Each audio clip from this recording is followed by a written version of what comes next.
শুরুতেই জানিয়ে দিব আজকের গুরুত্বপূর্ণ সংবাদ বাংলা সংবাদ। বেক্সিমকো শেয়ার কারসাজিতে জড়িত ৮ ব্যক্তি প্রতিষ্ঠান। আদালত চত্বরে হিরো আলমের উপর হামলা, বেধড় মারধর করে তাকে কান ধরে উঠবসানোর বিষয়ে যা বললেন। জানাবো শাহজাহান খানের ৭ দিনের রিমান্ড ২ দিনে শেষ, পাঠানো হলো কারাগারে। এবার জানাবো বিচারের জন্য শেখ হাসিনাকে দেশে ফিরিয়ে আনার ব্যবস্থা নেওয়া হবে। এবং সর্বশেষ জানাবো আইডিয়াল শিক্ষার্থী সাইফুল্লাহ হত্যা মামলায় ইনু ৪ দিনের রিমান্ডে। এতক্ষণ শুনছিলেন সংবাদ শিরোনাম, এখন থাকছে বিস্তারিত। পুঁজিবাজারের তালিকাভুক্ত আলোচিত বেক্সিমকো লিমিটেডের শেয়ারে কারসাজি পেয়েছে ঢাকা স্টক এক্সচেঞ্জ। প্রতিষ্ঠানটির তদন্তে শেয়ারটির কারসাজিতে যাদের চিহ্নিত করা হয়েছে তারা হলেন Abdul Rouf Crescent limited, Moshfekur Rahman, Momtajur Rahman and their associates, Jupiter business, Apollo trading limited, Marjana Rahman ও ট্রেডনেক্স ইন্টারন্যাশনাল লিমিটেড। তদন্ত প্রতিবেদন অনুযায়ী ২০২২ সালের ২রা জানুয়ারি থেকে ১০ মার্চ পর্যন্ত বেক্সিমকো শেয়ারের টার্নওভার মূল্য ছিল ৪,৪০৬ কোটি টাকা। বিভিন্ন ব্রোকারেজ হাউসে ভিন্ন ভিন্ন ক্লায়েন্ট কোডের মাধ্যমে যার ৭০% বেশি লেনদেন করেছে এই ৮ বিনিয়োগকারী। তদন্তে দেখা গেছে গ্রুপটি যৌথভাবে রিয়ালাইজড গেইন করেছে ২১৯ কোটি ৭৪ লাখ টাকা এবং আনরিয়ালাইজড গেইন করেছে ৫২৬ কোটি ৪৮ লাখ টাকা। ২০২২ সালের শেষের দিকে ডিএসইর তদন্ত কমিটির প্রতিবেদনটি বাংলাদেশ সিকিউরিটিজ অ্যান্ড এক্সচেঞ্জ কমিশনের কাছে জমা দেওয়া হয়েছে।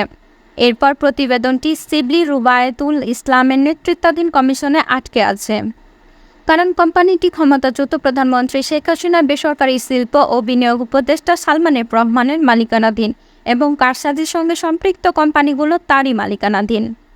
কোম্পানিগুলোর মধ্যে রয়েছে crescent limited, Jupiter business, Apollo trading limited এবং ট্রেডনেক্স ইন্টারন্যাশনাল।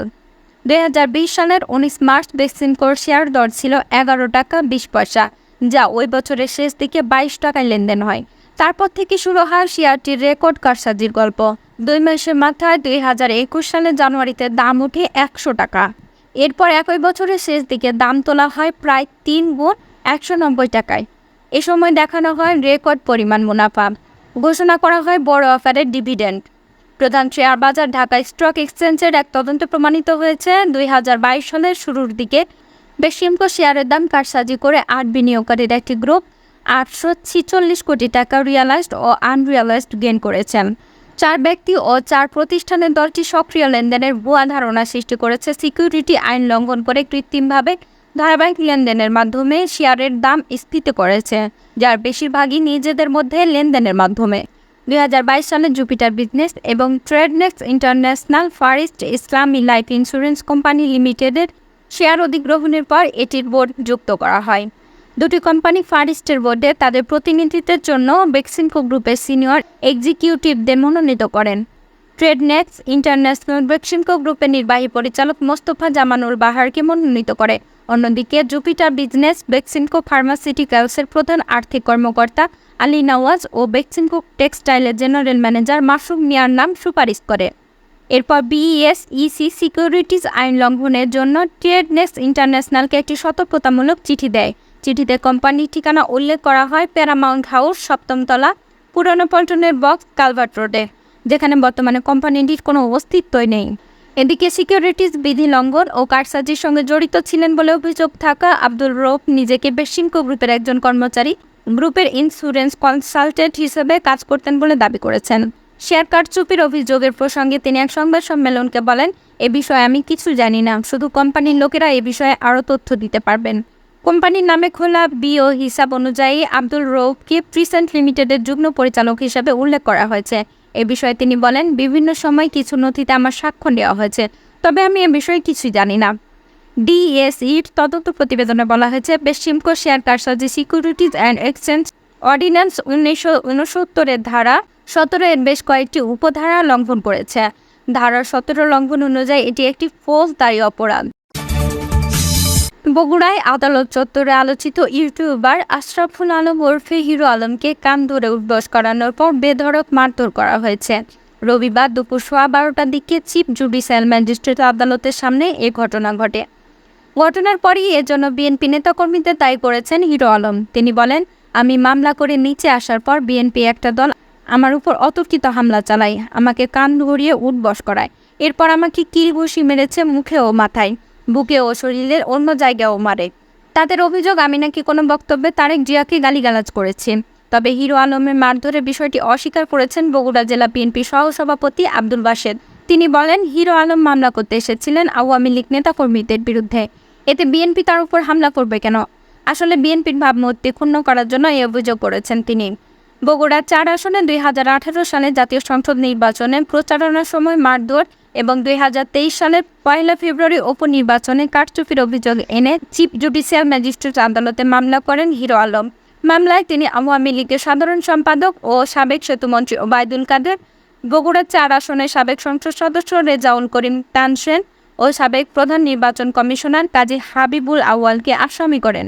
মামলার পর দুপুর 12টার দিকে আদালত চত্বরে হিরো আলম সাংবাদিকদের সঙ্গে কথা বলার সময় 5 থেকে 7 জন যুবক অতর্কিতে তার উপর হামলা চালায়।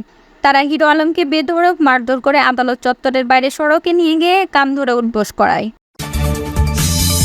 জুলাই ও আগস্টে সরকার বিরোধী আন্দোলনের সময় গণহত্যার অপরাধে বিচারের জন্য সাবেক প্রধানমন্ত্রী শেখ হাসিনাকে প্রত্যাবর্তন চুক্তির আওতায় দেশে ফিরিয়ে আনতে প্রয়োজনীয় ব্যবস্থা নেওয়া হবে বলে জানিয়েছেন আন্তর্জাতিক অপরাধ ট্রাইব্যুনালের নবনিযুক্ত প্রধান প্রসিকিউটর মোহাম্মদ তাজুল ইসলাম। রোববার ঢাকার আইসিটি চত্বরে গণমাধ্যমকে তিনি কথা বলেন। তাজুল ইসলাম বলেন, পুনরায় কাজ শুরু করার পর গণহত্যা ও মানবতা বিরোধী অপরাধের মামলায় শেখ হাসিনা সহ পলাতক আসামিদের বিরুদ্ধে গ্রেপ্তারি পরোয়ানা জারির জন্য আমরা আন্তর্জাতিক অপরাধ ট্রাইব্যুনালে আবেদন করব। অভিযুক্তদের বিরুদ্ধে সারা দেশ থেকে তথ্য, নথি ও প্রমাণ সংগ্রহ করতে হবে উল্লেখ করে তিনি বলেন, সেগুলো সংকলন করতে হবে, পরীক্ষা করতে হবে এবং ট্রাইব্যুনালের সামনে সঠিকভাবে উপস্থাপন করতে হবে। এটা অত্যন্ত চ্যালেঞ্জিং এবং বিশাল কাজ। আন্তর্জাতিক অপরাধ ট্রাইব্যুনাল এবং এর তদন্ত দলকে নতুন বিচারক ও তদন্তকারী নিয়োগের মাধ্যমে পুনর্গঠন করতে হবে বলে উল্লেখ করেন আইসিটির নবনিযুক্ত প্রধান প্রসিকিউটর। তিনি বলেন, কারণ আগের বিচারক, প্রসিকিউটর টিম এবং বিগত সরকারের নিযুক্ত তদন্ত সংস্থা দেশে অন্তর্বর্তী সরকার গঠনের পর পদত্যাগ করেছেন। বৈষম্য বিরোধী ছাত্র আন্দোলন চলাকালে আইডিয়াল কলেজের শিক্ষার্থী খালেদ সাইফুল্লাহকে হত্যার মামলায় জাতীয় সমাজতান্ত্রিক দলের সভাপতি ও সাবেক তথ্যমন্ত্রী হাসানুল্লাহ কিনুর 4 দিনের রিমান্ড মঞ্জুর করেছেন আদালত। রোববার ঢাকার মেট্রোপলিটন ম্যাজিস্ট্রেট মেহিরা মাহবুব এই রিমান্ড মঞ্জুর করেন। মামলার সুষ্ঠু তদন্তের জন্য তার 7 দিনের রিমান্ড আবেদন করেন পুলিশ। অন্যদিকে তার আইনজীবী রিমান্ড বাতিল চেয়ে জামিনের আবেদন করেন। উভয় পক্ষের শুনানি শেষে ঢাকা মেট্রোপলিটন ম্যাজিস্ট্রেট মেহিরা মাহবুব তার জামিন আবেদন নামঞ্জুর করে 4 দিনের রিমান্ড মঞ্জুর করেছেন। এর আগে মোহাম্মদপুর বসিলা এলাকায় গুলিতে মোহাম্মদ সুজন নামের এক ট্রাক চালক নিহতের মামলায় 5 দিনের রিমান্ড শেষে ইনুকে ঢাকা চিফ মেট্রোপলিটন ম্যাজিস্ট্রেট আদালতে হাজির করে পুলিশ। এরপর মামলার তদন্ত শেষ না হওয়া পর্যন্ত তাকে কারাগারে আটক রাখার জন্য আবেদন করেন মামলার তদন্তকারী কর্মকর্তা। আবেদনের পরিপ্রেক্ষিতে ঢাকা মেট্রোপলিটন ম্যাজিস্ট্রেট মেহেদী হাসান তাকে কারাগারে পাঠানোর নির্দেশ দেন। গত 26 আগস্ট বিকেলে রাজধানীর উত্তরা একটি বাসা থেকে ইনুকে গ্রেপ্তার করা হয় বলে জানিয়েছেন ডিবির একটি টিম। পরদিন তাকে আদালতে হাজির করে পুলিশ। এরপর রাজধানীর নিউ মার্কেট থানা এলাকায় ব্যবসায়ী আব্দুল ওয়াদুদকে গুলি করে হত্যার অভিযোগে করা মামলায় সুষ্ঠু তদন্তের জন্য 10 দিনের রিমান্ড নিতে আবেদন করা হয়। শুনানি শেষে ঢাকা মেট্রোপলিটন ম্যাজিস্ট্রেট আলী হায়দার 7 দিনের রিমান্ড মঞ্জুর করেছেন।